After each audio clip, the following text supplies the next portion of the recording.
You found it. Your home for the best content on your favorite team, the Fighting Tigers of LSU.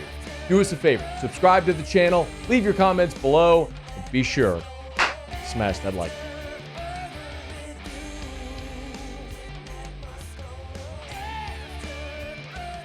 So there's so much conversation here as we're days away from the kickoff of week 0 about the college football playoff.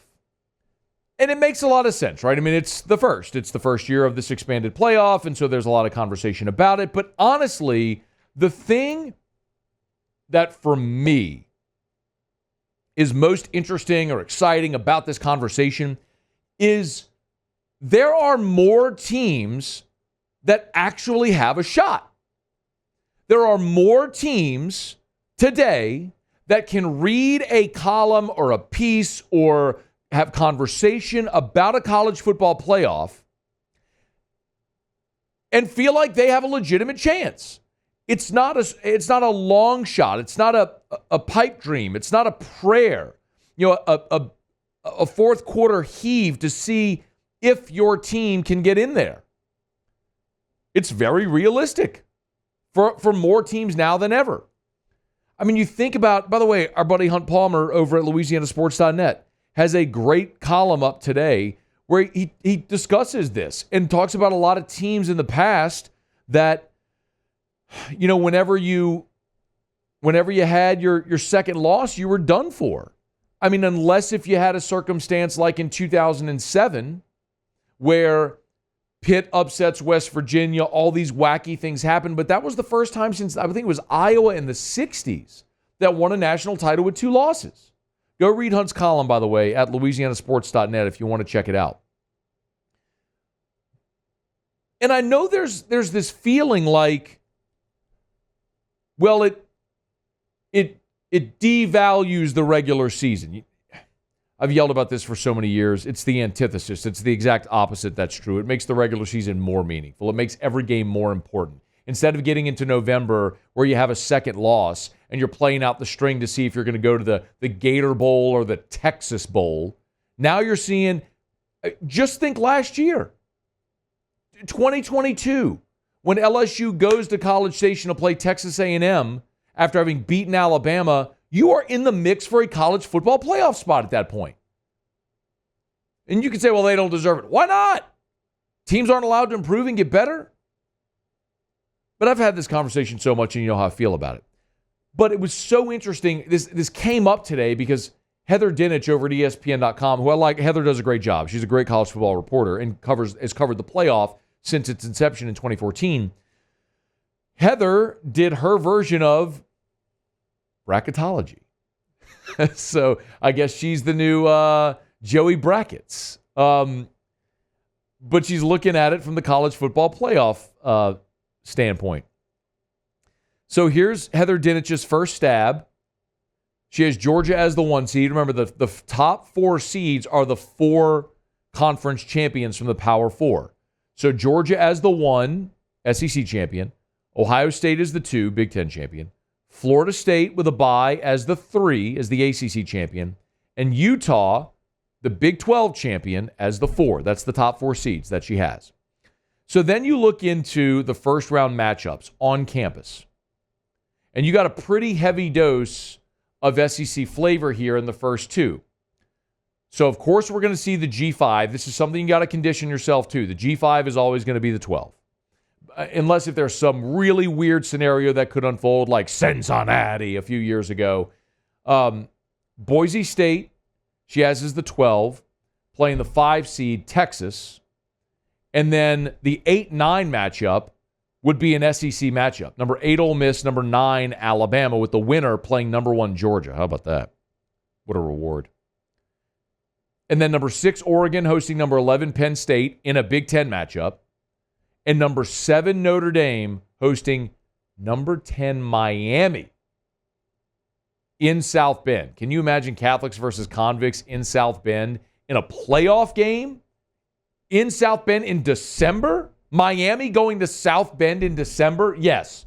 Fill my plate with that. Now, I would not be super pumped about Notre Dame being in the playoff. Because, again, Notre Dame does not have to play in a conference. They do not have to play a conference championship game. And so they have a path in that would, in theory anyway, seem or feel easier. It's why week one, you're pulling for Texas A&M over Notre Dame week one. But this is the part that, as I have said over and over, is going to get the most people like you and me upset. Notice Heather did not have LSU in. She lists the first four out. And the first name on the list, you guessed it, your Fighting Tigers of LSU. As a matter of fact, the first four out are all SEC schools. LSU, Missouri, Tennessee, Oklahoma. She's got four SEC teams in. Georgia, Texas, Ole Miss, Bama, and the first four out of the field from the SEC, LSU, Missouri, Tennessee, Oklahoma. For what it's worth, the next four out she has are Michigan, Kansas State, Oklahoma State, and Clemson. That's your next four out. And if you're wondering, the G5 power rankings, so the teams that would be in the mix: Boise, UTSA, App State, Liberty, Miami of Ohio. To my point,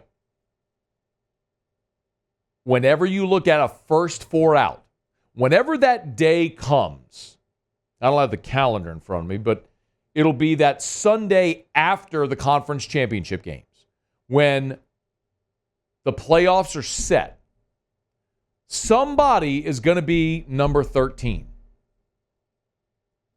Somebody's going to be number 13. And it's going to be a Power 4 team and probably an SEC team, and it might be LSU. They're preseason 13. But somebody on that 13 line is going to miss the playoff in favor of a G5 school. And that's going to happen twice. It's going to happen this year, and it's going to happen next year, because contractually, you still need unanimity to make a change, and the G5 isn't going to vote themselves out of this thing. So naturally, this is going to happen for 2 years. But after those 2 years, that's done away with forever.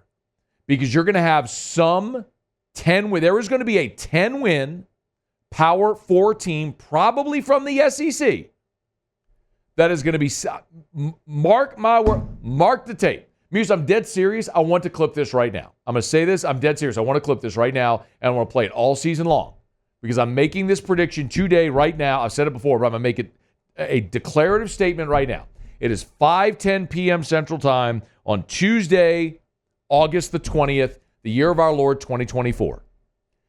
When the college football playoff rankings come out that set the first 12-team field, the 13th team is going to be a 10-2 team from the SEC or the Big Ten.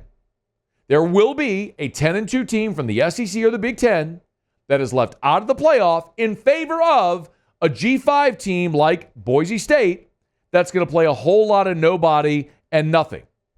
And Boise State, or whoever it is going to go get their head kicked in an on-campus first-round game, and there's going to be wailing and gnashing of teeth, and that'll happen twice, and that'll be done with forever, and we'll never see the G5 in a playoff again. If you're wondering, Boise State plays Georgia Southern, Oregon, Portland State, Washington State, Utah State, Hawaii, UNLV, San Diego State, Nevada, San Jose State, Wyoming, and Oregon State.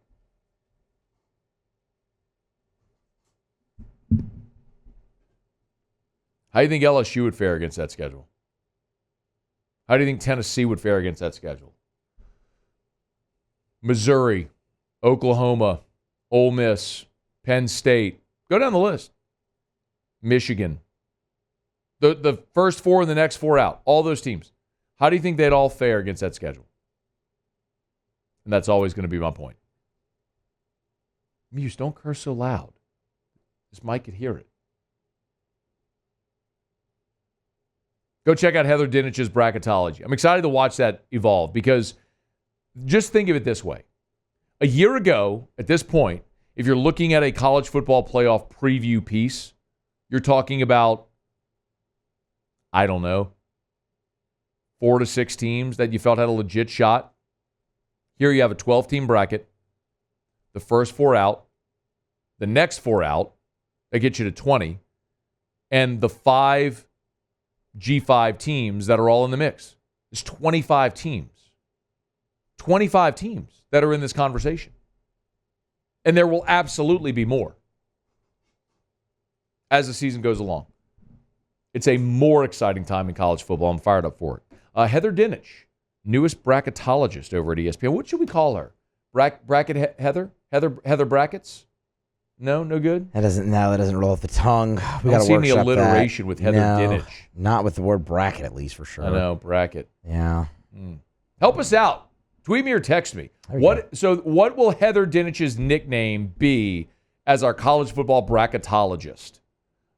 Like Joey Brackets. Does Jerry Palm have a nickname? No, I guess it's just Lenardi, huh? It's just Lenardi. Yeah. All right, we need a nickname for Heather Dinich in her role as college football bracketologist. Hey, thanks so much for watching. Please leave your comments. I love to interact. And be sure to hit the red subscribe button below.